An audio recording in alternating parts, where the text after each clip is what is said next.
Matagal na akong sumusubaybay sa channel na ito. Marami akong naririnig na istorya tungkol sa mga aswang, pero isa lang ang masasabi ko. Minsan, mas nakakatakot pa ang taong masama ang loob kesa sa mga kampon ng kadiliman.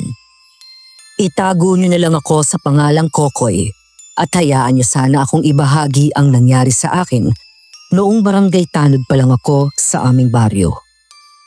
Ilang taon na ang nakalipas pero may isang pangyayaring nagtulak sa akin para komprontahin ang isang taong napakasama ng budhi. Isang taong walang pakialam kundi ang sarili niya. Yung klase ng taong gagamitin ng lahat at uubusin ang kapangyarihan para lang sa kapakanan niya. Hoy, Kokoy. Tara na, samahan mo ako sa beer house. Mang Berto, nakatoka po ako magbantay dito sa barangay hall. Kaya na lang po. Inaya na naman ako ng kapitan ng aming barangay. Pang-5 beses na ngayong linggo. Kahit naka-duty kami sa barangay, hilig niya talagang pumuslit at uminom. Madalas, pakiramdam ko, ako lang talaga ang nagseseryoso sa trabaho dito. Tanga ka ba? Inaya ba kita para uminom? Sabi ko samahan mo ako sa beer house. Kasi kailangan nating rumispondi doon. May gulo. Bilisan mo na. Lagi ka na lang latang-lata. Kaya siguro batuta lang ibinigay sa'yo. Di mo kayang humawak ng baril. Hindi po. Batuta lang talaga pagtanod. Baka kaya ka hindi makausad-usad sa trabaho dahil ganyan ka. Tinan mo ako. Nagsanay ako sa Maynila. Kaya nakita nila na nararapat akong pamunuan ng buong komunidad dito. Ilang sityo at purok ba ang hawak ko? Napakarami. Alam niyo po ba talaga kung ilan? O tinatanong niyo ko? Alam ko. Hindi ko lang kabisado. Ikaw talaga. Pambulong-bulong ka pa dyan. Kaya ako naiinis sa iyo eh. Bago lang ako rito. Pero, tiyak na mas marami akong karanasan. Di hamak na ako ang dapat na masunod dito. Kayo nga po. Para na nga kayong hari dito sa sinasakupan niyo eh. Siguro kung may matinong istasyon ng pulis dito, hindi tayo ang balagoong. Mabuti nga eh. Para makita ng lahat ng mga tao dito na kaya ko silang protektahan. Hindi ko alam kung paano niya ginagawa, pero napapaniwala niya ang mga tao sa barangay namin, pati sa mga karatig na lugar, na mabait at napakagaling niyang kapitan. Marahil dahil akala nila pagdaling Maynila may alam na agad. Pero hindi talaga. Nuknukan ng katiwalian at laganap ang krimen dito sa amin dahil sa pamamahala ni Mang Berto.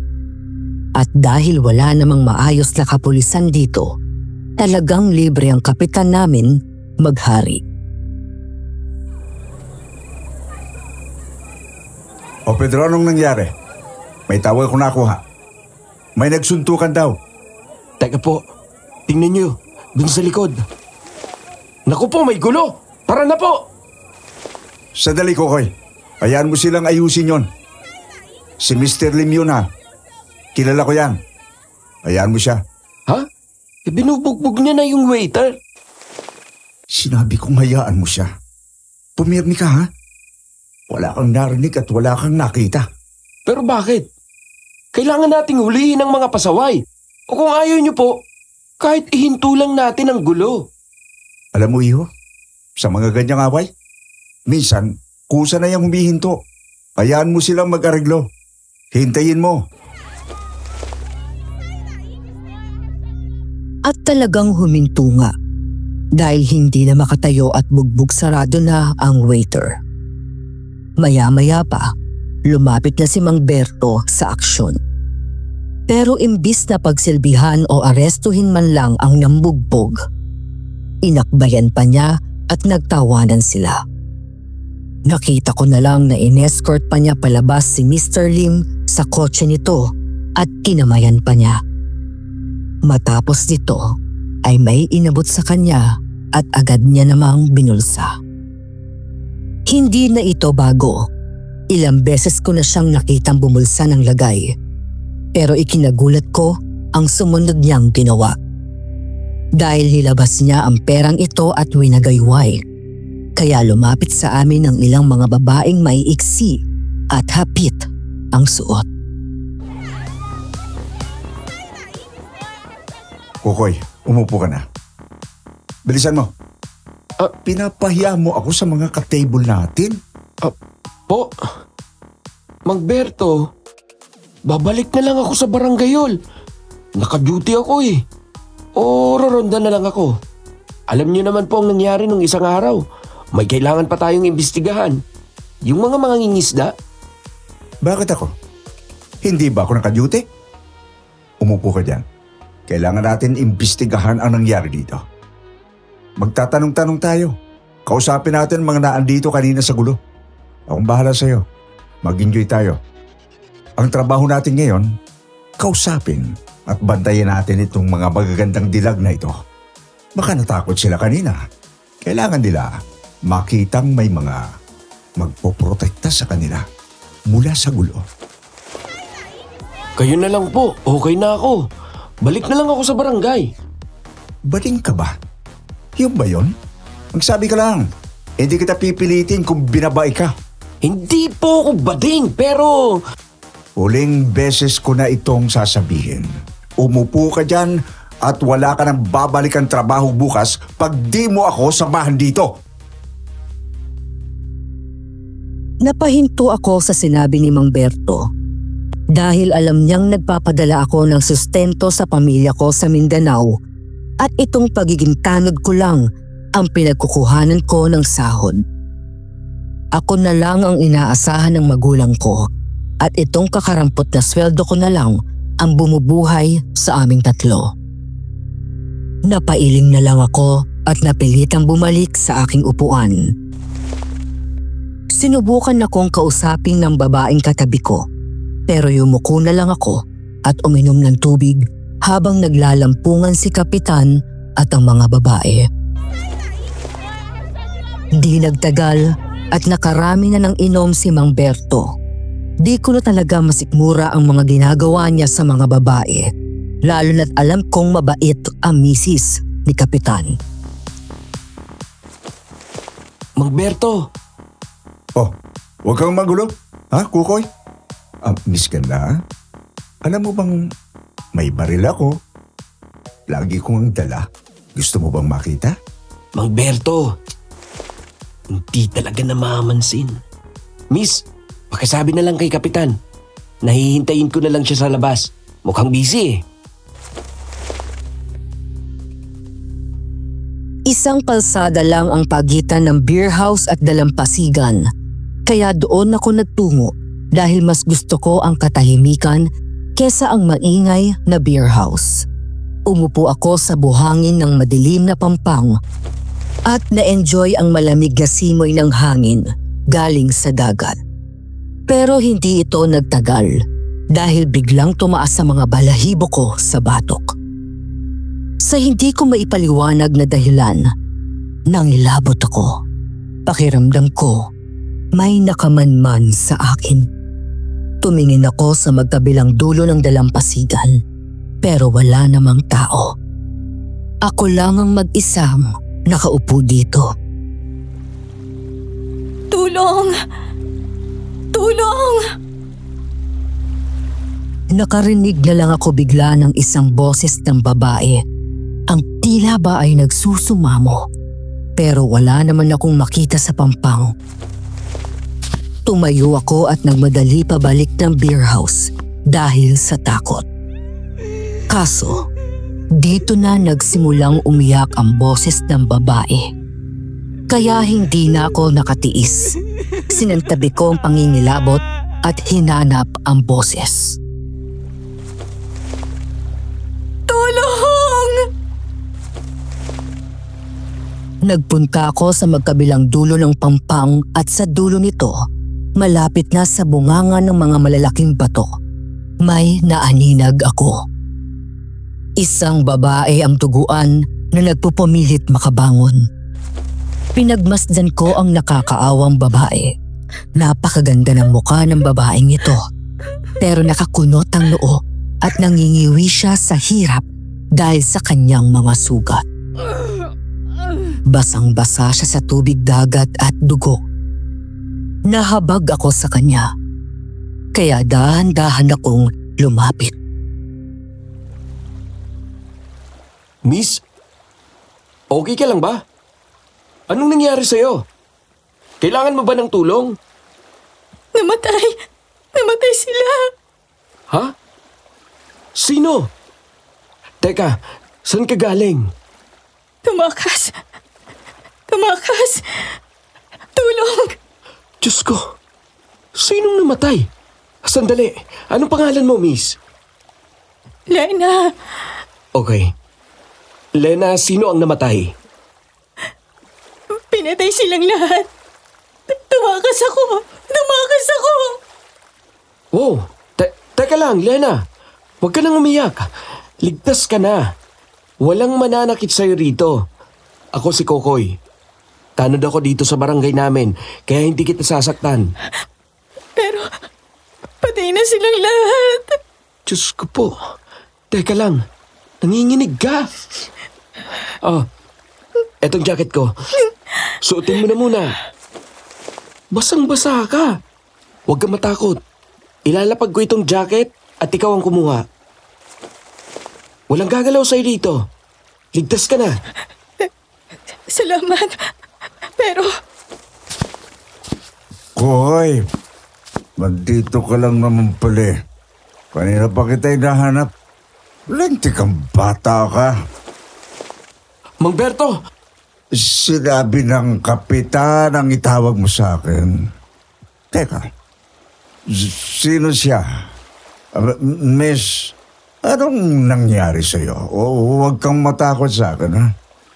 Ako ang kapitan sa lugar na ito. Tawagin mo na lang akong Berto. Anong pangalan mo, Miss Ganda? Napaurong si Lena sa lakas ng boses ni Mang Berto. Ayaw niyang sumagot at nakatitig lang siya sa sariling paa.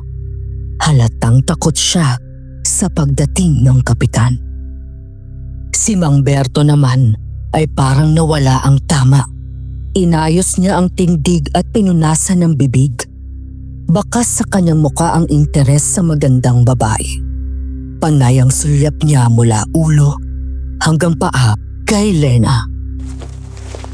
Humarang na ako dahil pilit tinatakpan ni Lena ang kanyang mga binti mula sa mga mata ng matanda. Tingin ko po, kailangan na natin siyang dalhin sa ospital, Mang Berto. Napakarami niyang sugat. Hindi rin siya makatayo ng maayos. Baka nabalian siya ng buto. Lena, anong masakit sa'yo maliban sa mga sugat mo? Oh, bakit ayaw niya magsalita? Lena, sabihin mo para maipagamot natin. Huwag. Tama na. Babalik ako. Pilit siyang umuurong palayo sa amin. Pero dahil hirap siyang kumilos, lalo pa niyang nasasakta ng sarili. Umabot sa puntong nagwawala na ang babae sa kaiiyak. Tinuturo niya ang dagat na para bang gusto niyang gumapang para lang makarating sa tubig kahit hirap na siya. Huminahon ka, Lena. Hindi ka pwedeng lumangoy dyan sa kalagayan mo. Tingnan mo nga, di ka makagalaw ng maayos. Malulunod ka lang sa balak mong gawin. Natatakot ata siya sa'yo, Mang Berto eh. Sus, bakit naman? Huwag kang matakot sa akin, Lena. Ganito lang, ha? Hindi ka namin dadalhin sa ospital, okay? Mukhang ayaw ka talaga niyang kausapin, Mang Berto. Nahiya lang yan sa akin. Dalhin muna natin siya sa barangay hall. Tural, may libreng kwarto naman doon. Yung bodega, may kama naman doon. Doon na muna siya pansamantala. Okay ba sa'yo yun? Basta sumama ka sa amin. Tumingin sa akin ang dalaga na para bang tinatanong niya ako. Tumango ako, kaya tumango na lang din siya. Inabot ni Mang Berto ang kamay niya kay Lena para tulungan siyang tumayo. Pero ayaw pa rin itong lumapit sa matanda. Kaya inutusan niya ako na ako na lang ang umalalay sa dalaga. Ikaw na nga umalalay sa kanya. Mukhang ikaw lang pinagkakatiwalaan eh. Mukhang ayaw po niya talaga pag hinahawakan siya eh. Huwag kang mag-alala, Lena. Pwede ka magpagaling doon sa barangay hall. Safe ka doon. Bantayan mo na nga lang. O siya, kailangan ko nang umuwi. Gaya ng sabi ni Mang Berto, dinala namin siya sa bodegang magiging kwarto na niya at dahil madaling araw na, nagpaalam na rin ang matanda para umuwi. Pero sumulyap muna siya kay Lena sa huling pagkakataon at bumiti bago umalis kaya biglang kumunot ang noo ng dalaga. Hayaan mo na siya. Talagang may pagkamanyak talagang matandang yun. Pero huwag kang matakot kasi lagi naman akong bantay dito. Dalawa lang kasi kami dito kaya laging akong nakatoko sa gabi. Tapos sa umaga naman, late na rin ang pasok niya ni Kapitan. Pero, mabalik ako. Siguro bukas kapag nagamot na yung mga sugat mo, pwede ka nang bumalik sa Pampang. Hindi kaya ng konsensya ko na hayaan ka lang doon ngayon. Lalo na ganyan ang kalagayan mo. Susunduin ko na lang ang kaibigan kong albularya. Para may mag-asikaso sa'yo, ha? Kung ayaw mo talaga sa ospital. Tumango ulit ang dalaga at sa pagkakataong ito, ngumiti siya ng kaunti. Umiika-ika pa rin siya ng pumwesto sa kama pero wala na akong magagawa doon kung ayaw niyang magpagamot. Tinuro ko sa kanya ang banyo para makapaglinis siya ng dugo mula sa katawan niya at binigyan ng damit. Matapos, dumiretso na ako sa lamesa para sa harapan. Sa mga ganitong oras, karaniwang nagpapatrol na ako sa mga kalsada. Lalo na ngayon, maraming mga kaganapan sa baryo na kailangang imbestigahan. Pero dahil may bisita kami, minabuti kong manalagi sa barangay hall buong gabi para bantayan siya hanggang sa di ko namalayan na nakatulog na ako sa lamesa. Naalimpungatan ako dahil sa malakas na kalabog. Kaso hindi ko maiangat ang ulo ko. May mga kamay na nakasakal sa leeg ko mula sa aking likuran. Maliban sa pagsakal sa akin, tinudok-dok ang mukha ko sa lamesa ng taong nasa likod ko.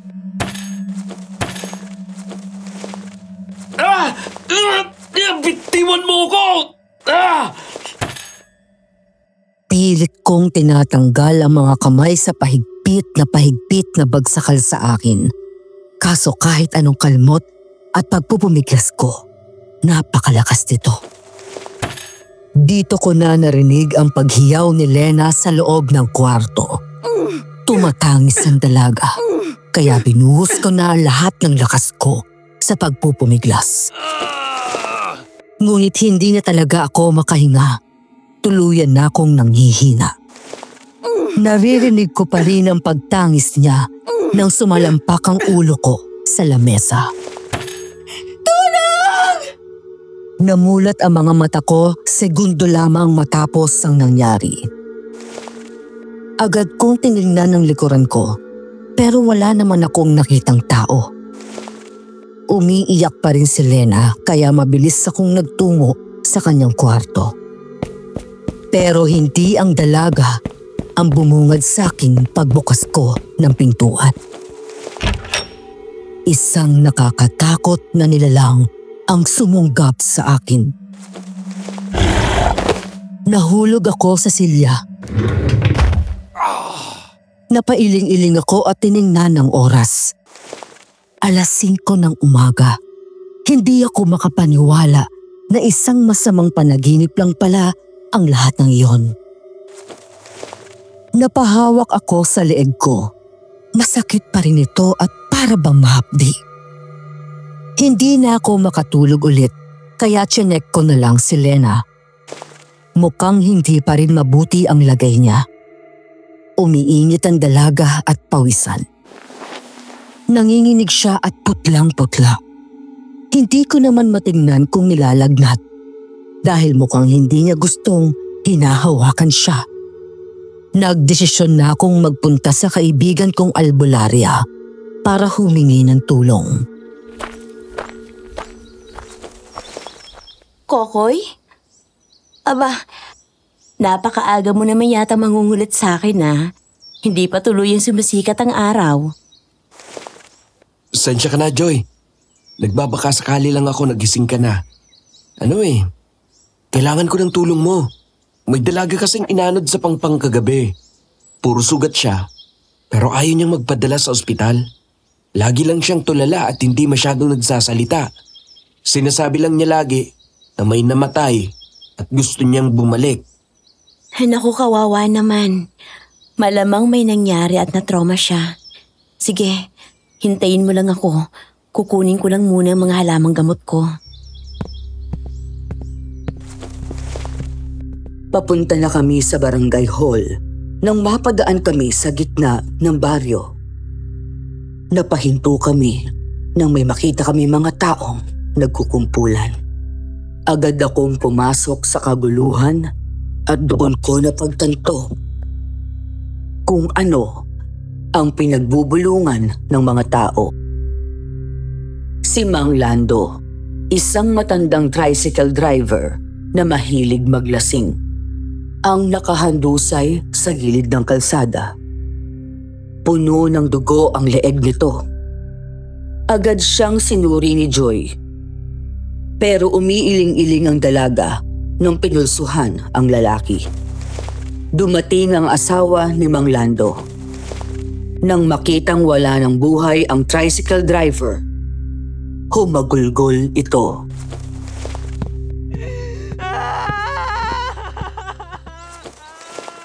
Mga kababayan, umurong muna tayo. Huwag niyo po silang gitgitin. Umuwi na kayo sa mga bahay ninyo kung wala kayong maitutulong dito. Parangawan niyo na po. Bigyan natin sila ng respeto. Huwag na po kayong makigulo rito. Koy, wala na talaga siyang pulso. Masyadong maraming nawalang dugo sa kanya.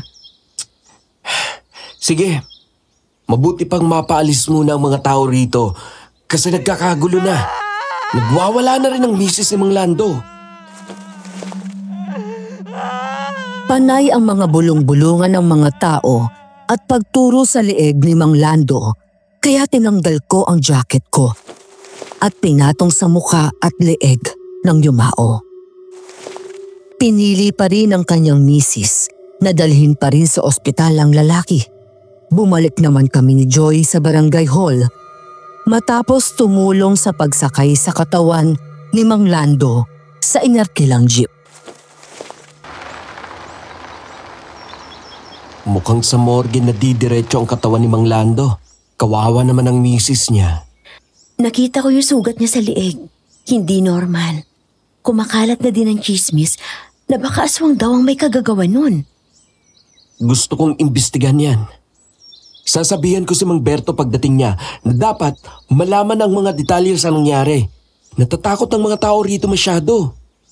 Nung isang araw lang may mga natagpo ang mangingisda na ganyan din ang kalagayan. Hindi kaya konektado ang lahat? Hindi ko alam. Pero ayaw asikasuhin ni Mang Berto. Ako lang ang kumakalap ng impormasyon. Nagpapanggap siya na okay lang ang lahat. Nakakainis na talaga kasi. Nasa panganib ang mga kababayan natin. Kung totoo ngang may aswang dito at wala siyang ginagawa. Posible bang mabangis na hayop lang ang kumagat sa kanila? Nakita mo ang sugat niya? Kung tao man, aswang o hayop ang gumawa nun, hindi ko alam. Pero isa lang ang sigurado ako. Nasa panganib itong baryo natin kung hindi pa mahihinto ang mga kamatayan. Koy, may ideya ako. Pupuntahan ko ang misis ni Mang Lando mamaya. Gusto kong itawas ang may kagagawa nito. Baka magkaroon tayo ng konting kaliwanagan. Agad naman akong sumang-ayon sa minungkahi ni Joy at nang makarating kami sa barangay, Tinuro ko agad ang kalagayan ni Lena sa kanya. Katulad kay Mang Berto, sa umpisa ay umiwas siya kay Joy. Ayaw niyang magpagamot, pero kalaunan ay pumayag na rin masuri. Lena, huwag kang matakot. Nandito si Joy para gamutin ka. Joy, siya si Lena. Natatakot siya sa mga tao, kaya di masyadong nagsasalita. Napakainit mo. May lagnat ka. Sandali lang. May ipapainom ako sa iyong gamot. At hetong mga halaman naman ay pangtapal din sa mga sugat mo para hindi maimpeksyon. Ang haba nitong mga kalmot sa iyo Baka kaya ka namumutla dahil marami sigurong nawalang dugo mula sa iyo dahil dyan. Maaari mo bang sabihin sa akin kung paano mo natamo ang mga yan? Babalik na ako. Babalik na ako sa amin. Laging yan lang ang sinasabi niya sa amin. Duguan nga siya ng matagpuan ko. Hindi ko alam kung matagal na siyang naghihintay ng tulong dun sa pangpang. Ilang minuto pa ang lumipas at ayaw talagang ilathala ni Lena ang mga nangyari sa kanya. Humiga siya at maya-maya pa, tila ba, nagdedeliryo siya dahil siguro sa taas ng kanyang lagnat. Binantayan naman siya ng albularya para mamonitor ang epekto ng mga gamot. Pero di nagtagal, mukhang balisa na si Joy dahil ayaw humupa ng lagnat at panginginig ng dalaga. Hindi ko maintindihan. Binigay ko rin sa kanya ang pinakamalakas kong mga gamot. Dapat ngayon naiibsan ang sakit na nararamdaman niya.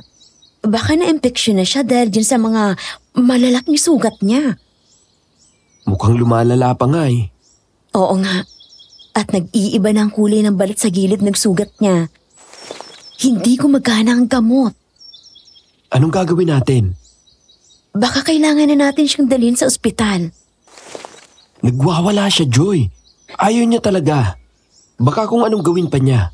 Ganito na lang. Hahanap ako ng ibang gamot na mas mabisa.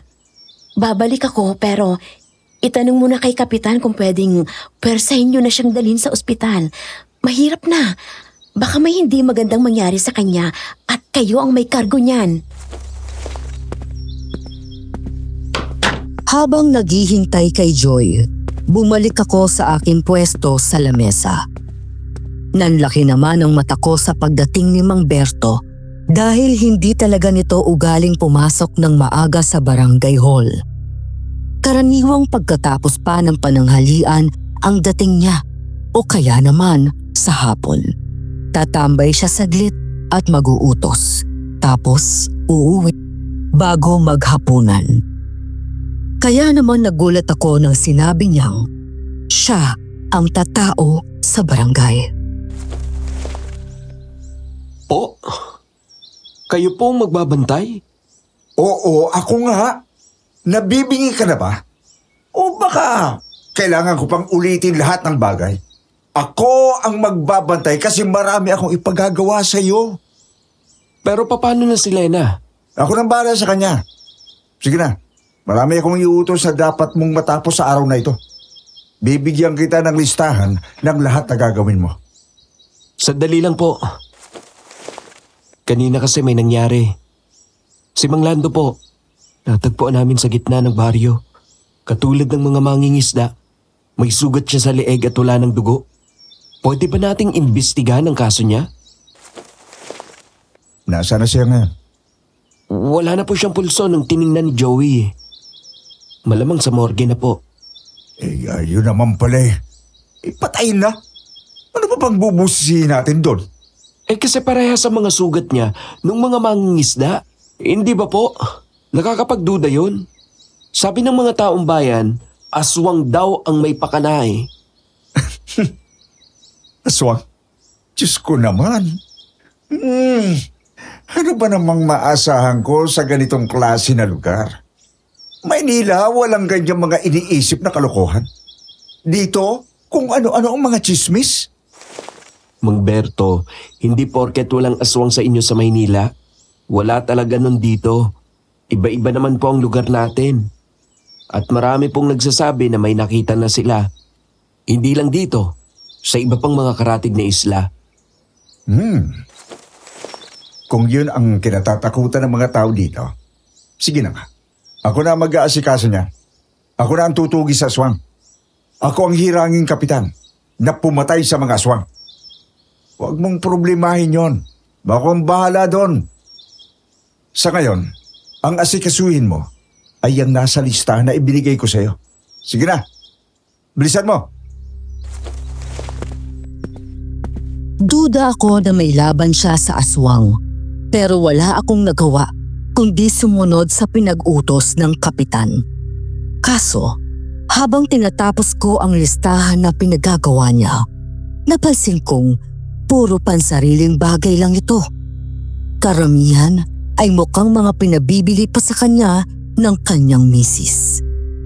Pinamalengke pa niya ako ng pang-ulam nila. Palubog na ang araw nang makabalik ako sa barangay hall at dinatnan si kapitan na natutulog sa lamesa ko. Hindi naman ako nag-atubili at chinek ko si Lena. Pero wala ito sa kwarto niya. Mangberto! Mangberto! Gising! Gumising ka nga dyan. Nawawala si Lena. Bakit ba ang ligalig mo? Si Lena nga, wala na sa kwarto niya. Nakalabas siya. Ha? Paanong hindi ko siya nakita lumabas? Umidlip lang ako ha. Naku po, masama pa naman ang pakiramdam niya. Baka nagdideliryo na yun sa kalsada. Ano ba? Kumalma ka nga. Mahanap natin siya.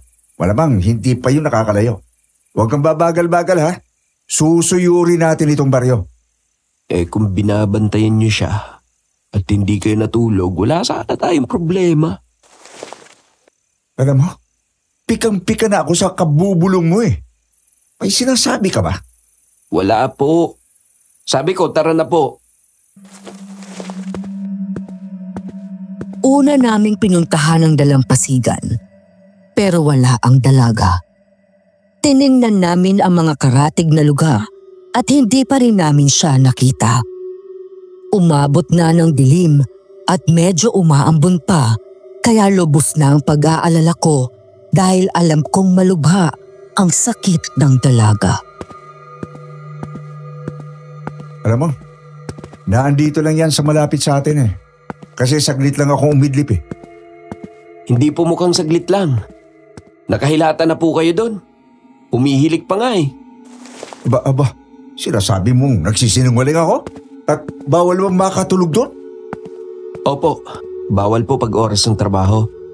Bakit ikaw? Nakakatulog ka din naman doon ah. Pag madaling araw na lang po at hindi na oras ng trabaho. At hindi po kasama sa oras ng shift ko yon. Nag-i-stay na nga lang ako kasi ayaw niyo po akong palitan. Overtime na nga po yun eh. Pero ginagawa ko na lang kahit walang sweldo. Di natulog ka pa rin? Magkaiba nga po yun. Wala akong pakialam doon. Naubos din ang oras ko rito. Gusto ko nang umuwi. Mas mabuti po maghiwalay tayo para mas marami tayong mapuntahan. Yun na nga ang dapat sasabihin ko. Naunahan mo lang ako. Ay, sige po. Sabi niyo eh. Dito ako sa kanan. Diyan po kayo sa kaliwa. Magkita po tayo sa gitna pag wala pa rin siya. Nagmamadali akong suyuri ng mga kalsada hanggang sa makarating ako sa isang madilim na parte sa dulo ng baryo.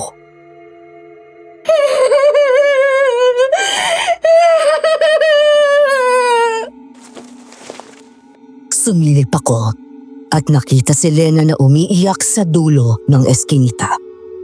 Dalawang lalaki ang nakapalibot sa kanya. Mukhang mga nakainom at binabastos ang dalaga. Inaaya nilang umuwi si Lena kasama nila. Agad akong kumilos pero meron akong natanaw sa dulo ng eskinita. Nauna na si Mang Berto. Halos katabi lang siya nila Lena sa kabilang dulo pero kitang-kita ko ang muka ng matanda. Hindi lang siya nakatunganga at walang ginagawa, kundi halatang natatakot at pinagpapawisan siya. Hawak lang niya ang baril, pero hindi niya man lang maiangat ang mga kamay at maitutok ang baril sa mga lasing. Kasabay nito, nakita kong hinawakan ng isang lalaki ang mukha ni Lena. Dahil dito, napaurong si Lena sa dingding ng isang bahay. Lumapit ang dalawang lalaki at sumigaw ako. Huwag kayong lalapit sa kanya! Lumayo kayo! Lena, wag! Pero nahuli na ako. Dahil sa takot, nagwala si Lena. Pinagahampas niya ang lalaki at nakuha pang kagating ito sa braso. Nagalit ang kasamahan ito at bibigwasan siya, kaya hinampas ko ito ng batuta sa likuran. Kaming dalawa ang sumunod na nagpambuno hanggang sa tuluyan na itong tumakbo paalis. Sumunod ang isa pang lalaki sa pagtakas. Hindi ko na sila nahabol pa dahil naalarma ako sa kalagayan ni Lena. Nakalugmok na siya sa lupa. Sa gitna ng kaguluhan, marahil ay nasaktan pa siya. Hinahanap ko si Mang Berto para makatulong kahit man lang sa pag-alalay kay Lena. Pero nawala ang matanda na parang bula. Hindi lang makatayo si Lena dahil nangihina, kaya minabuti ko nang ipasa ng dalaga pabalik sa barangay hall. Kokoy? Oh, Diyos ko, Bulay na. Anong nangyari sa inyo? Sabi ko babalik ako para gamutin siya. Kaso may dagdag na sugat na naman siya. Tumakas si Lena eh. Kaso mga lasing ang nakatiyempo sa kanya. Ibaba mo siya sa kwarto. Ang init niya. Nilalagnat pa rin siya. Gustong-gusto niya na sigurong bumalik sa kanila. Kahit anong mangyari, talagang aalis siya. Lena, okay ka lang ba? Saan ang masakit? Lalagyan natin itong bagong gamot na dala ko. Salamat, pero babalik na ako. Saan bang sinasabi mo? Saan ka babalik? Sabihin mo sa amin. Sinubukan na namin siyang tanungin, ayaw niyang magsalita. Hindi ka namin matutulungan kung hindi ka magsasabi, Lena. Magtiwala ka sa amin. Susubukan ka naming tulungan kung ano man ang problema mo. Tama si Joy. Sabihin mo na kung bakit ka inaanod dito sa Pangpang. At bakit ka puro sugat. Sino yung namatay, Lena? Galing ako sa Islang Pulang Bato. Ha? Sa Pulang Bato? Teka, bakit ka nagulat? Anong meron sa islang yun? Isa sa mga kinatatakutang isla rito. Huwag ka nang bumalik, Lena. Hindi maaari. Nandun pa si Jessa, ang kapatid ko. Napakadelikado. Babalik ako. Sinalakay ang pamilya ko ng masasamang loob dahil di sila tumupad sa kasunduan sa tatay ko. Kaya tumakas kami, pero nagkahiwalay kami ng kapatid ko. Sila bang sinasabi mong pinatay? Yung pamilya mo? Oo. Pinatay ang pamilya ko ng masasamang tao. Si Jessa. Kailangan ko siyang balikan. Hindi ko alam kung buhay pa siya. Kaso Lena, hindi ka pa magaling. Nadagdagan ka pa ng sugat ngayong gabi. Kung babalik ka doon, wala kang laban kung mag-isa mo silang haharapin. Hindi siya nag-iisa. Tutulungan ko siya. Magberto, kanina pa kita hinahanap. Saan ka ba galing? Nagkagulo na kami sa eskinita. Kinailangan namin ng tulong mo. Akala ko kaya mo na yun eh. Jumingil lang ako sa gilid. Ha? Nakaihi ka pa sa gitna ng mga nangyayari sa amin? Anong gusto mo? Maihi ako sa salawal ko? Ha? At hindi ba tama naman ako? Kinaya nyo naman, hindi ba? Maayos kayo nakabalik dito. Oo. Pero sana ginamit nyo man lang ang baril ninyo para takutin ang mga manyak na yon. Hindi ko na kinailangan pang makipagrambulan. Alam mo, ikaw bata ka. Masyado kang matatakutin sa kumprontasyon. Sa larangan ng trabaho natin, marami talagang ganyang gulo na pagdadaanan mo. Sinasanay na kita para naman may eksperyensya ka sa ganyan. Ayaw mo ba yun? Sandali lang po. Anong ibig yung sabihin na tutulungan niyo si Lena? Gusto kong tugisin ang masasamang tao na nananakit sa pamilya ni Lena para mabigyan sila ng hustisya. Ha? Seryoso po ba kayo? Oo naman. Bakit hindi? Dahil nakita ko po ang ginawa ninyo kanina. Tutugisin ang mga masasamang tao. Nakita ko kanina pinanood nyo lang yung gulo. Na wala kayong ginagawa eh. Aba, kung makapagsalita ka ha, halika rito. Ipakikita ko sa iyo kung gaano ako kalupit sa pasaway. Inambaan ako ni Mang Berto at hindi naman ako umatras. Sa pagkakataong ito, sigurado na akong puro pagayabang at masalita lang ang matanda. Tingin ko nga, hindi niya pa alam kung paano gamitin ang kanyang baril. Ginagawa lang niyang display. Sandali lang. Huwag kayong mag-away dito. Tama na yan. Baka makita pa kayo ng mga kababayan natin. Salamat ka, Kukoy. At mahaba ang pasensya ko ha. Ayokong gumawa ng eksena dito pero namumuro na yung bibig mo sa akin. Ang sinasabi ko lang po, huwag na tayong makialam sa pagbalik ni Lena sa Pulang Bato. Alam niyo naman po na sikat ang islang yon sa di magandang dahilan.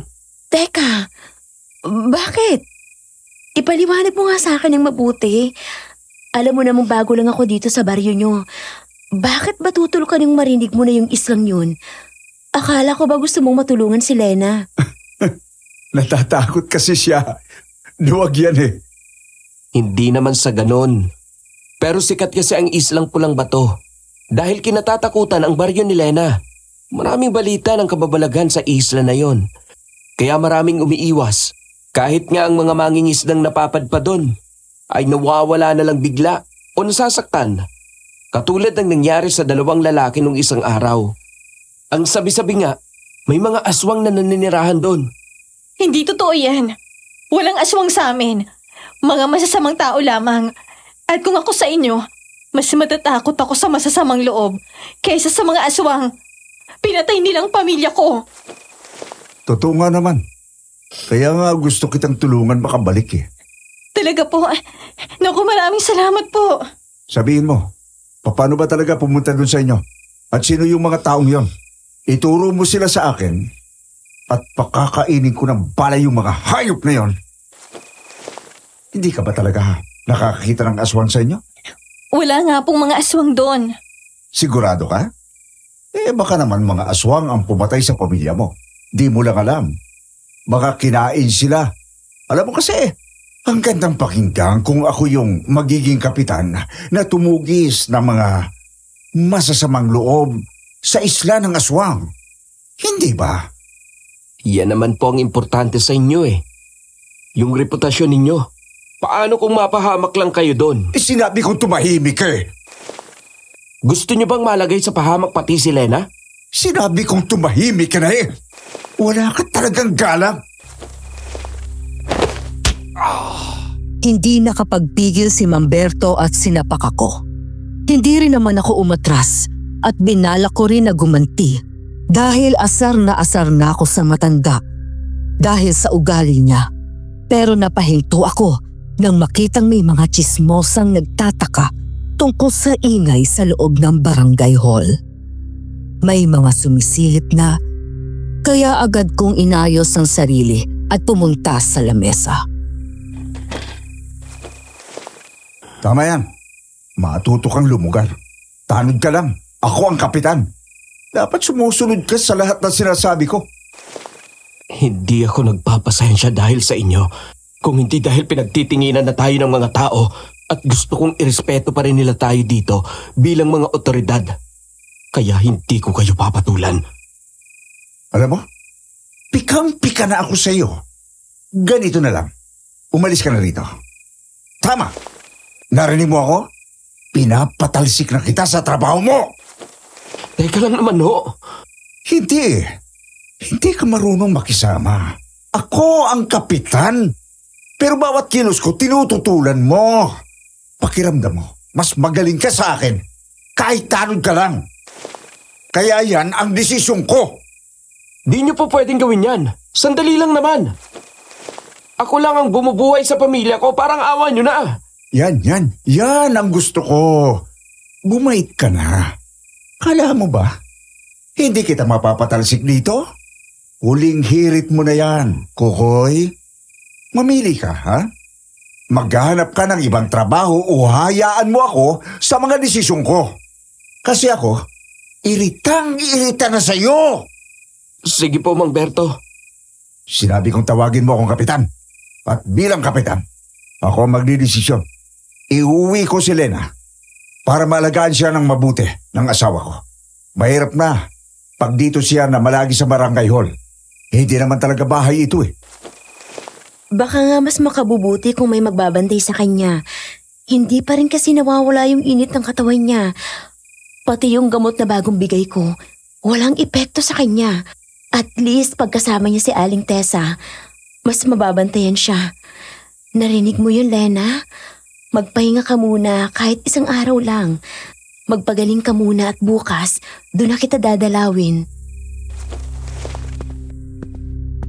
Wala akong nagawa kundi sumang-ayon na rin kahit masama ang kutob ko sa planong ito ni Mang Berto. Tinulungan ko na lang siya na gabayan si Lena sa bahay niya sa dulo ng baryo. Wala na sana akong balak pang samahan si Lena, pero nang makita kong hawak ni Mang Berto sa bewang ang dalaga, imbis na pasan at panay pang haplos nito sa braso ng dalaga. Nagboluntaryo na akong tumulong. Dinatnan namin si Aling Tess at kahit mukhang masumit, napag-alaman kong mabait ang asawa ni Mang Berto at sadyang matulungin. Tess, dito muna sa atin itong si Lena. Masama ang lagay niya at hindi namin siya masasamahan lagi sa barangay. Kaya dito siya magpapagaling. Ha? Sino?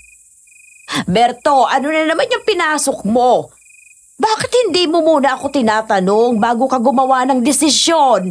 Hindi ko kailangan magpaalam sa'yo. Huwag mo nga akong umpisahan. Umiinit na naman ang ulo ko. Lena, huwag kang matakot kay Aling Tess. Mabait siya. Ay, Diyos ko po. Anong nangyari sa'yo, Iha? Halika, umupo ka muna. Kumain ka na ba?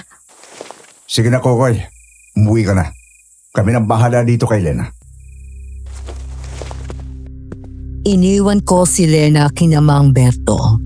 Kaso buong gabi, hindi ako mapalagay kung tama ba ang nangyari. Hindi ko kasi talaga nagustuhan ang mga malalagkit na tingin ng matanda sa dalaga. Lalo na ang mga paghawak niya dito. Masama ang kutob ko dahil alam kong manyak talaga itong si Mang Berto. At lalo na ngayon na nasa poder si Lena ng kapitan, baka malagay siya sa alanganin. Kaya naman, pagdating ng hapon at hindi pa pumapasok sa barangay si Mang Berto, nagtungo na ako sa bahay niya para i-check si Lena.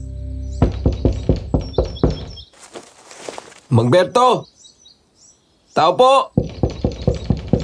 Lena! Aling Tess! Tao po! Ilang minuto akong kumakatok at sumisigaw. Pero wala pa ring nagbubukas ng pintuan. Dito na ako naalarma ng husto. Nagdadalawang isip na ako kung gagawa ako ng paraan buksan ang pintuan nang marinig ko ang boses ni Aling Tess sa likod bahay. Tulong! Parang awa niyo na! Tulong! Aling Tess! Sus Mariosep! Kokoy, Diyos ko, mabuti at dumating ka. Ano pong nangyari sa inyo? Bakit po kayo nakandusay dito at... Diyos ko! Puro dugo! Si Berto, natagpuan ko siya kanina. Dinala niya si Lena sa likod bahay para halayin. Pero narinig ko ang mga pag-iyak ni Lena kaya sumaklolo ako. Pero ako ang napagbuntungan ng galit ni Berto. Ako ang napuruhan. Sinasabi ko na nga ba, may masamang balak yung matandang yun eh. Teka, wag na po muna kayong bumangon. Hihingi muna ako ng tulong sa mga kapitbahay. Wala nang oras, Kokoy. Ay, narinig ko ang gustong gawin ni Berto. Gusto niyang dalhin si Lena sa islang Pulang Bato. Alastik! Talagang gusto niyang ituloy ang plano niya? Magmadali ka. Baka maabutan mo pa sila sa pangpang. Balak niyang itakas si Lena sa kabilang panig ng baryo para walang makakita sa kanila. Madali ka, Kokoy. Baka kung anong gawin niya sa dalaga kung silang dalawa na lang. Yun na nga ang ginawa ko. Tumakbo na ako kaagad sa kabilang panig ng baryo. Mas tago at wala talagang mga mangingisda sa parteng ito dahil malakas lagi ang alon ng tubig. May natanaw akong nag-iisang bangka na nakahandang pumalaot pero wala namang tao na nakasakay. Sumuko na ako sa paghahanap sa kanila dito at binalak kong magpunta sa kabilang panig nang bigla kong naramdaman ang masakit na paghampas sa batok ko. Matapos nito, agad nagdilim ang paningin ko at sumalampak ang mukha ko sa buhangin. Nagising na lang ako na nararamdaman ang pag-anod ng tubig. Nabigla ako dahil nasa bangka na ako. At higit pa doon, nakatutok ang baril ni Mang Berto sa mukha ko. Sumunod ka sa lahat ng sasabihin ko. Kundi pa sasabugin ko ang buho mo. Pati nitong si Lena. Lena? Diyos ko! Sinaktan mo ba siya? Anong balak mo sa amin, Mang Berto? Sinabi ko ng kapitan ang tawag mo sa akin. Hindi ko siya sinaktan. Tutulungan ko pa kang makabalik sa kanila. Papunta tayo sa Isla Pulang Bato? Oo. Sa ayaw o sa gusto mo. At ikaw naman, Kokoy. Susundin mo mula ngayon lahat ng gusto ko. Tutulungan mo ako sa pagtugis ng masasamang loob na pumatay sa pamilya ni Lena. At kung meron mang aswang, sasamahan mo akong ubusin sila. Dahil kung hindi, parehas kayo ni Lena na makakatikim sa akin. Hindi ako papayag na umuwi akong walang napapatunayan. Naintindihan mo ba? Opo. Narinig mo yun, Lena? Pangako ko sa'yo, papatayin natin ang mga aswang na yan o kung sino pa doon ang mga masasama. Kasama mo na ngayon si Kapitan Berto. Sige na, ituro mo sa amin ang isla ninyo. Hindi ko matantya ang mukha ni Lena na tinuturo niya sa amin papunta sa isla. Para bang nangingiti-ngiti pa ito kahit may nakatutok na baril sa ulo namin. Napansin ko rin na hindi na siya mukhang may sakit at parang naghilom na ang mga sugat niya. Hindi ko na nagawang magtanong dahil pagdaong namin sa Islang Pulang Bato, agad na tumintig ang mga balahibo ko.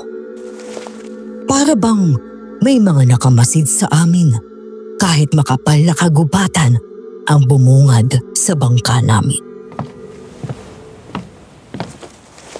Aabutin tayo ng ilang oras para makarating sa amin.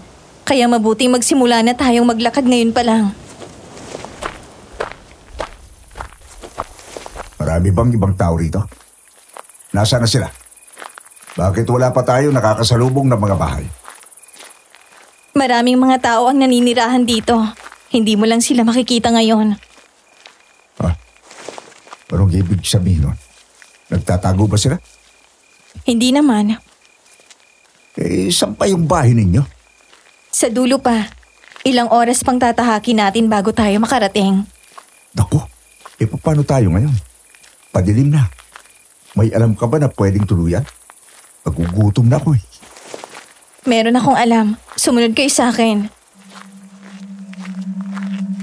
Dinala niya kami sa isang parte ng kagubatan na hindi na masyado liblib ang daan hanggang sa makarating kami sa mga linya ng kubo. Tinuro niya ang unang kubo sa kanan at pumasok siya. Pinasunod ako ni Mang Berto. Ayos ah.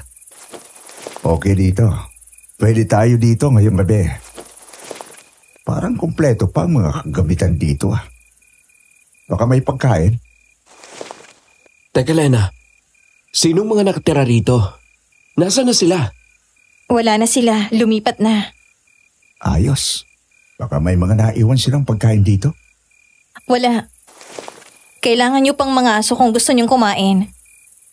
Maaari din kayong humanap na lang ng prutas o gulay sa paligid. Kokoy, ikaw ang gagawa nun. At huwag na huwag kang magtatangkang tumakas. Kundi si Lena ang magsisisi. Ayaw mo siyang mapahamak dahil sa'yo, hindi ba? Ano pa nga bang gagawin ko? Mukhang hinostage niyo na kami.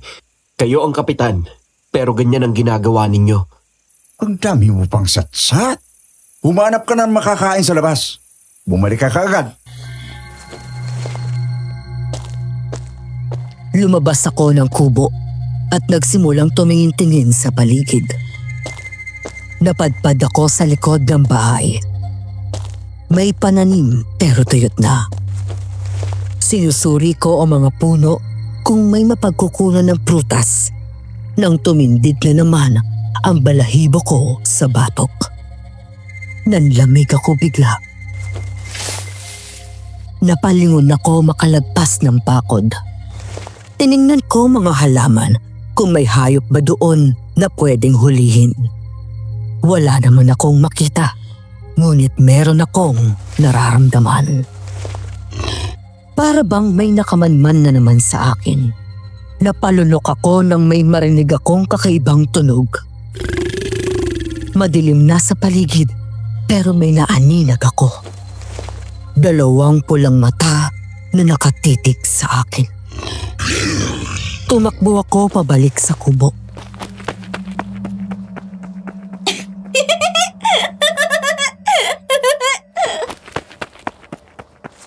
Dahil sa pagmamadali, natalisod ako sa mga tumpok ng lupa.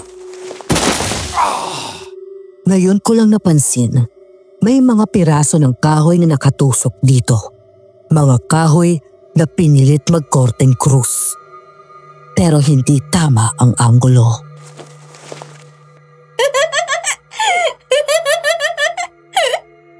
May bata.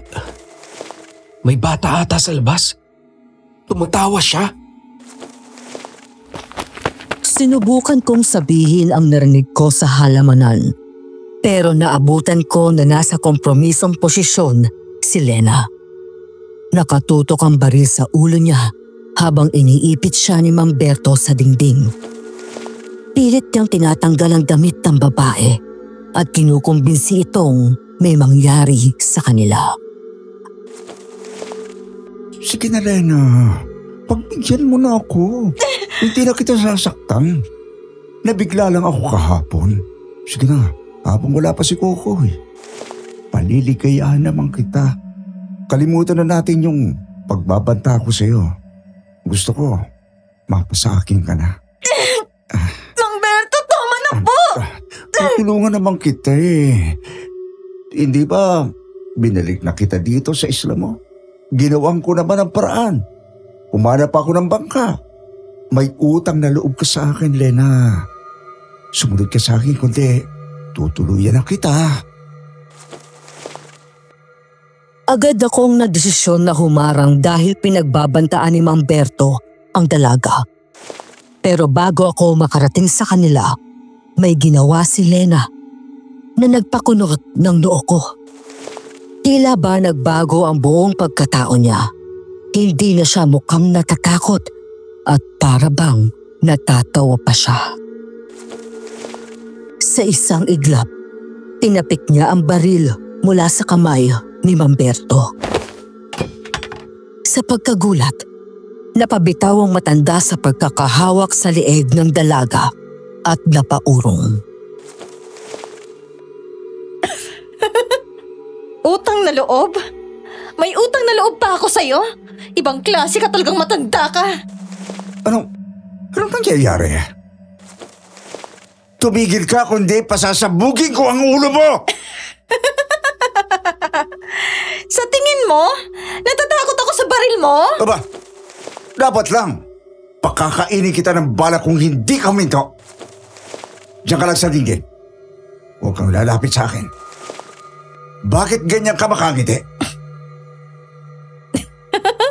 Tumigil ka, sabi! Dahil nandito na yung hinihintay ko. Hindi ko na kailangang magpanggap. Nandito na siya.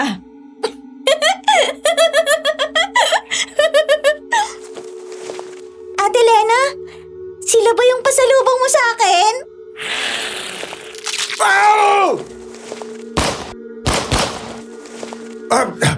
Ano yan? Impacta! Huwag mong insultuhin ang kapatid ko!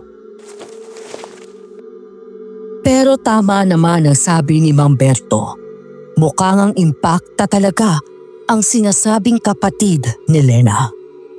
Siya pala ang nagmamay-ari ng pulang mga mata na nakita ko sa halamanan. May mga matutulis na pangilang bata at kukom mahaba. Madali naman niyang naiwasan nang paputokan siya ni Mamberto. At nang tinawanan niya ang matanda sa pagkasablay nito, lumawit ang mahaba nitong tila. Nagyakapan ang magkapatid. Eto ang sinasabi mong kapatid, Lena? Pero, isa siyang aswang. Mas matalino ka talaga kesa dito kay tanda. Tama ka, Kokoy. Aswang ang kapatid kong si Jessa. Ha? Di siya papatayin ko! Wag na wag mong itututok ang baril mo sa kapatid ko! Aba, Lena, medyo tumapang ka na. Hindi ako natatakot sa impacta mong kapatid. Sinasabi ko na nga ba, may mga aswang nga dito kahit pinabulaanan mo. Sarili mo palang kapatid ay aswang! Oo, nagsinungaling ako. Pero kinailangan kong gawin ang lahat ng yon para lang makarating kayo dito. Teka, Lena. Anong ibig sabihin ng sinabi ng kapatid mo na pasalubong mo kami?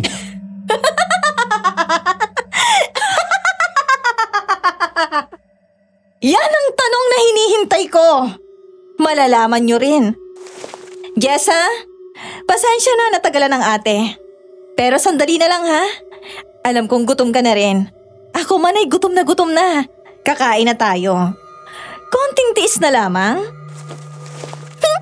Opo, ate. Ang bait mo talagang bata ka. Sige na nga. Siguro konting tikim lang. Ikaw nang bahala sa mga pasalubong mo. Konti lang ha. Teka.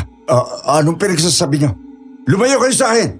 Impaktang bata ka! Kokoy, sandali. Tulungan mo ako!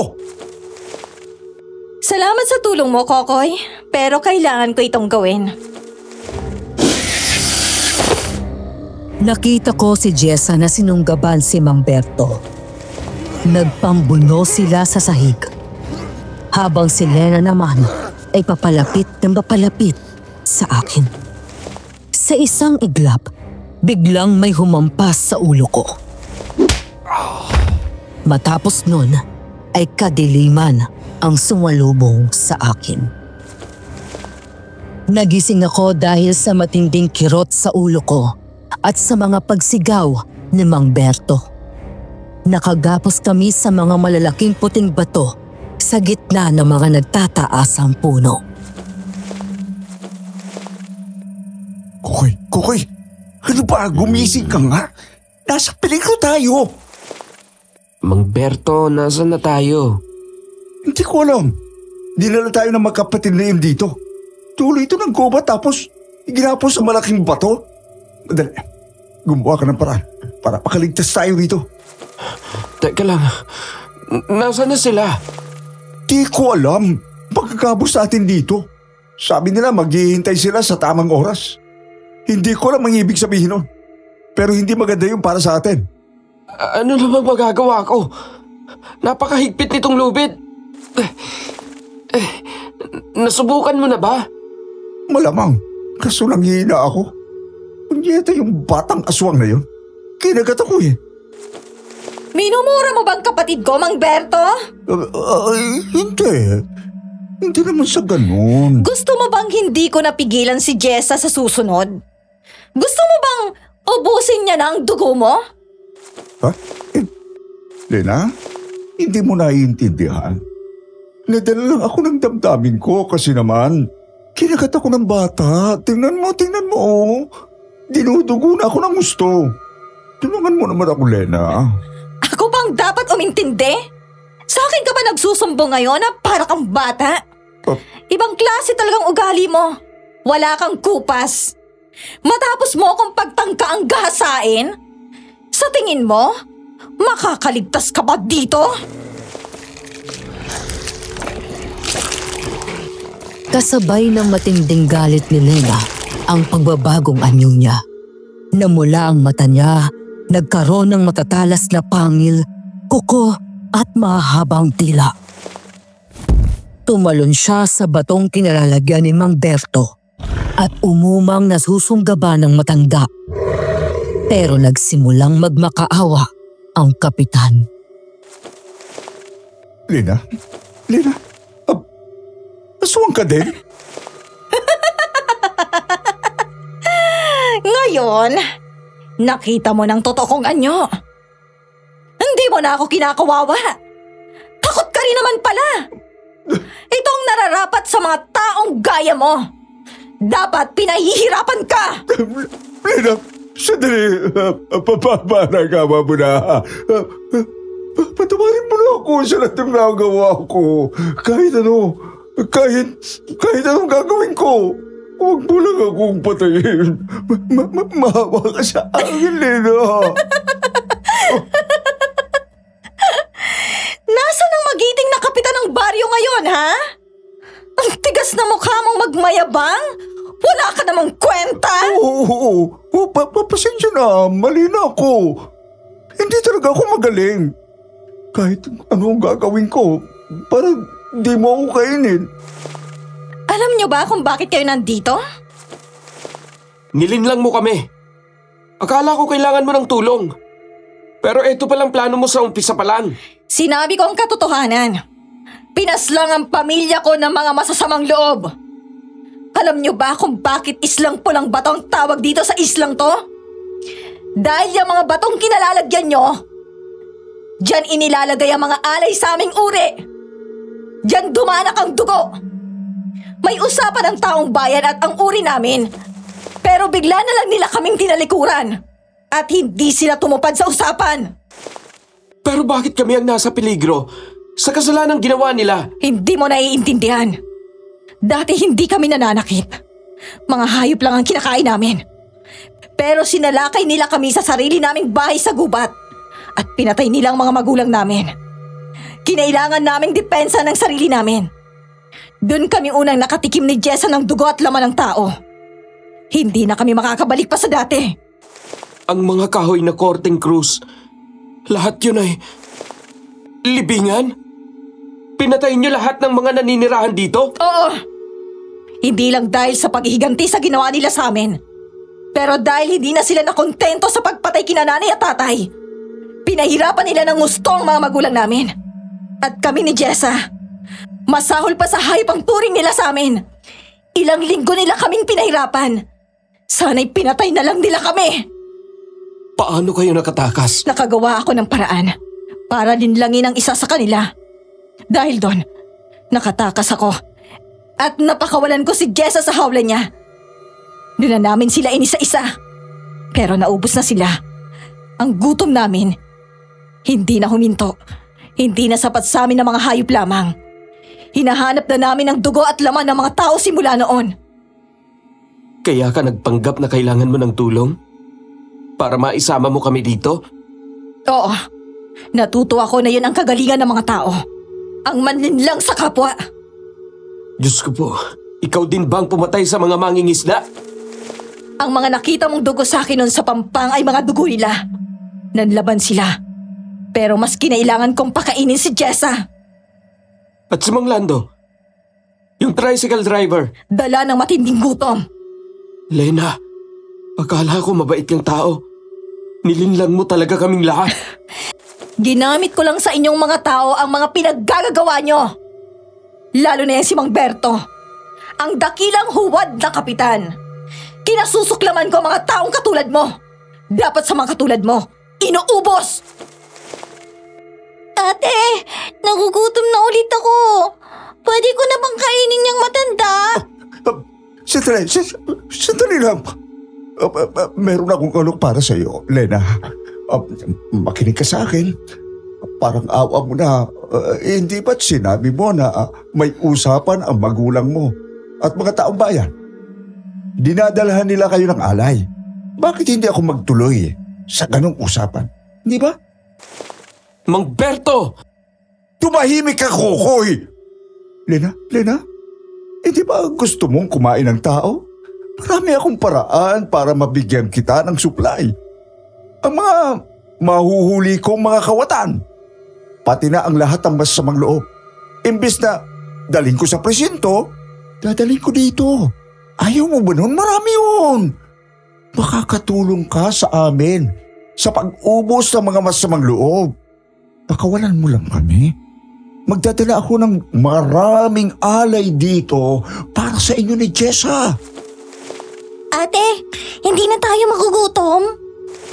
Tama ang bata. Pumayag ka na, Lena.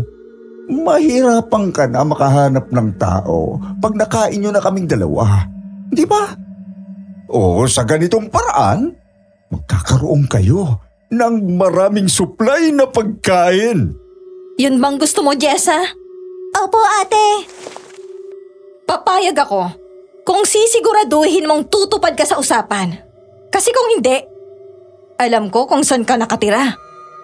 Papatayin kita, Mang Berto. Oo, pangako yun. Pero pakawalan mo na ako. Madali. Naniligas ang bato ko sa pwesto ko. Hindi pa tuluyang napakawalan ni Lena si Mang Berto nang biglang tinulak ng matanda ang dalaga. Imbis na tumupad sa usapan, tumakbo siya. Iniwan niya ako para mag-isang tumakas. Hindi na ako nagulat sa ginawa niya, pero ang ikinagulat ko, hindi siya sinundan ni Lena, kundi ang batang aswang ang humabol kay Mang Berto sa gubat.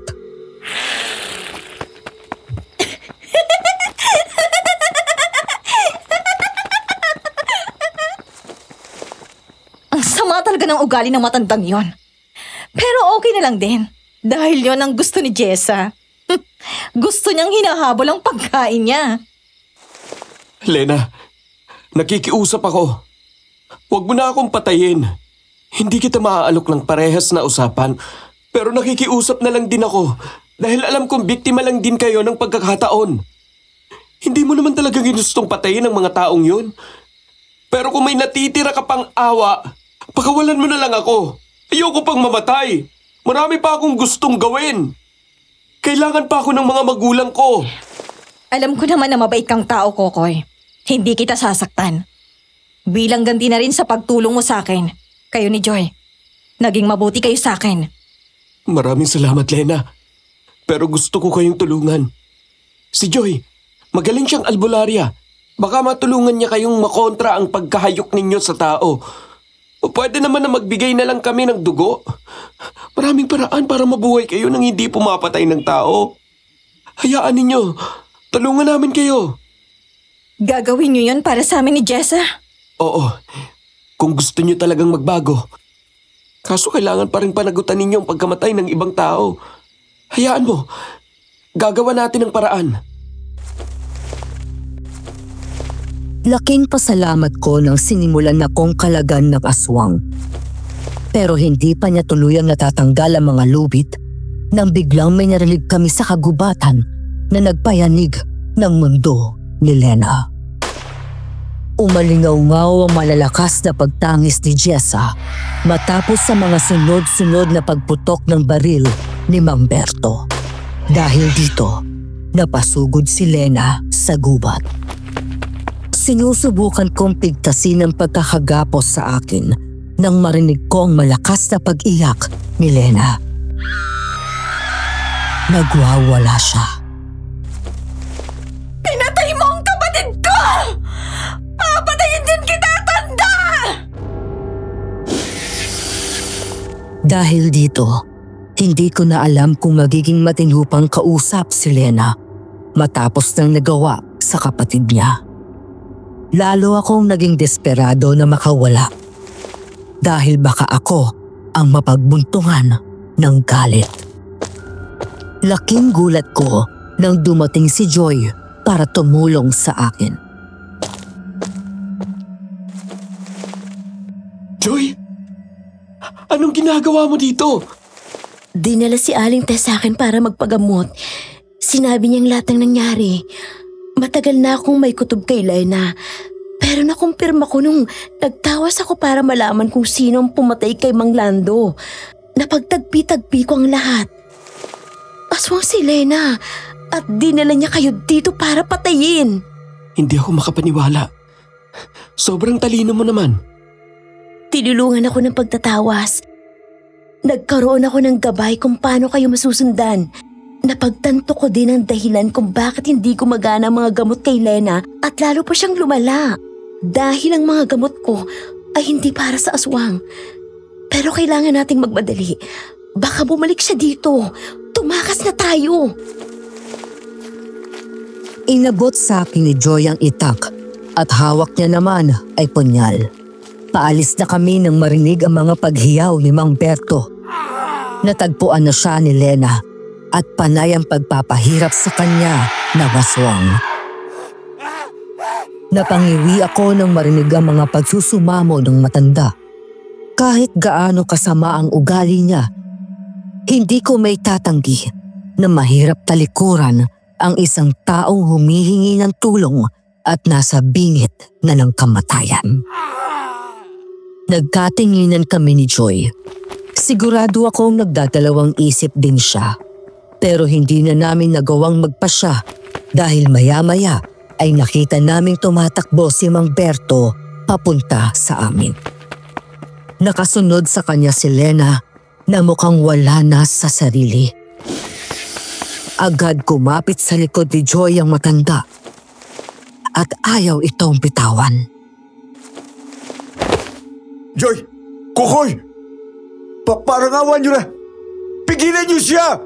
Bitiwan mo si Joy, Mang Berto! Nagtatago ka pa sa likod ng babae!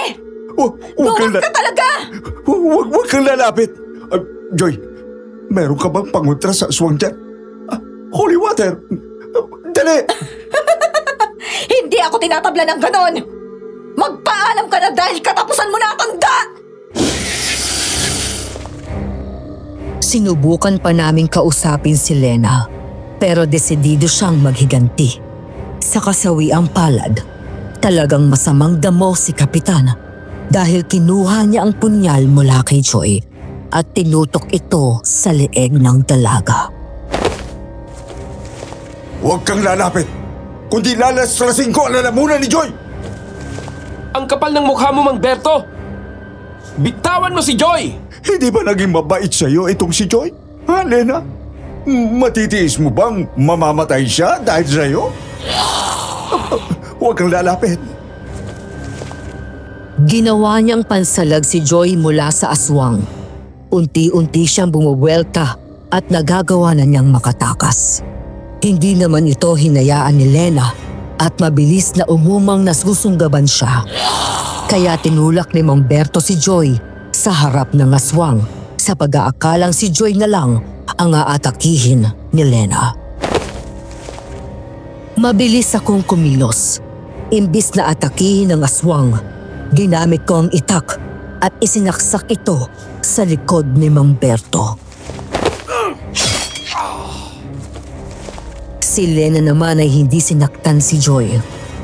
Hinawi niya ang babae, kaya nagawang iangat ni Mang Berto ang punyal at itinarak ito sa dibdib ni Lena.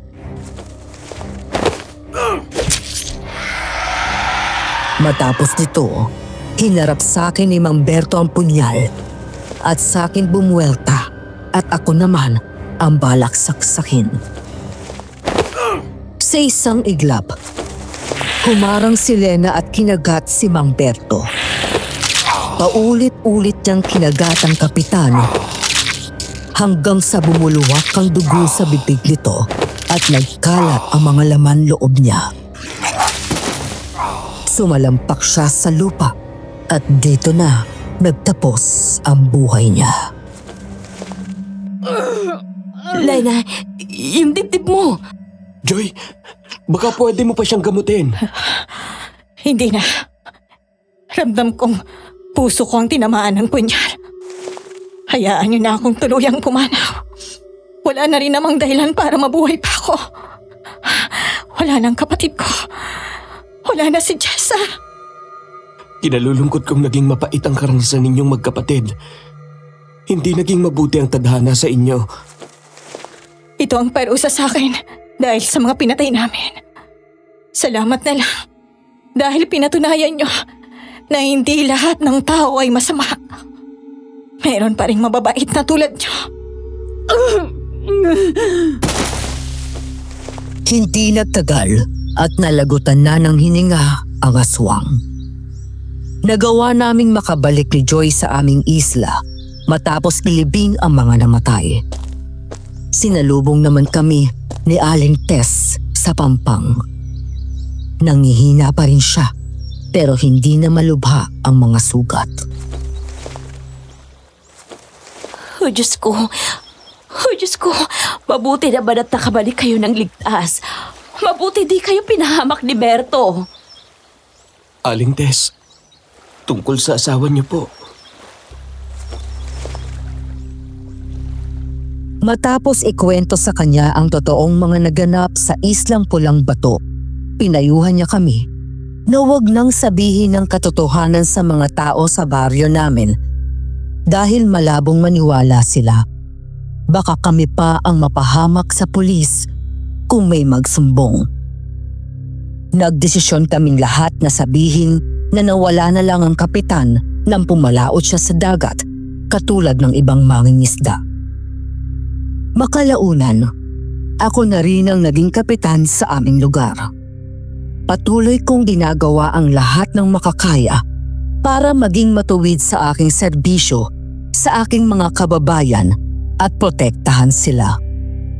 Naging mapayapa na ang lugar namin at araw-araw kong nagsusumikap para mapanatili ito. Gayunpaman, malaking misteryo pa rin sa mga kababayan namin ang pagkamatay ng kapitan. Minabuti na lang naming itago ang katotohanan dahil hindi talaga lahat ay maniniwala sa mga aswang. Ito rin ang dahilan kung bakit ko gustong ikwento ang nangyari.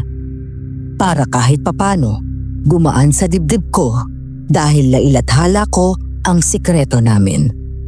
At para maging leksyon na rin sa ating lahat na huwag magtiwala agad, lalo na sa mga estranghero. At higit pa ron, dapat lagi tayong maging mabuting tao dahil napatunayan kong totoo ang karma. Kung anong ginawa mo sa kapwa mo, ay babalik at babalik rin sa iyo. Salamat sa pakikinig at magandang araw sa inyong lahat.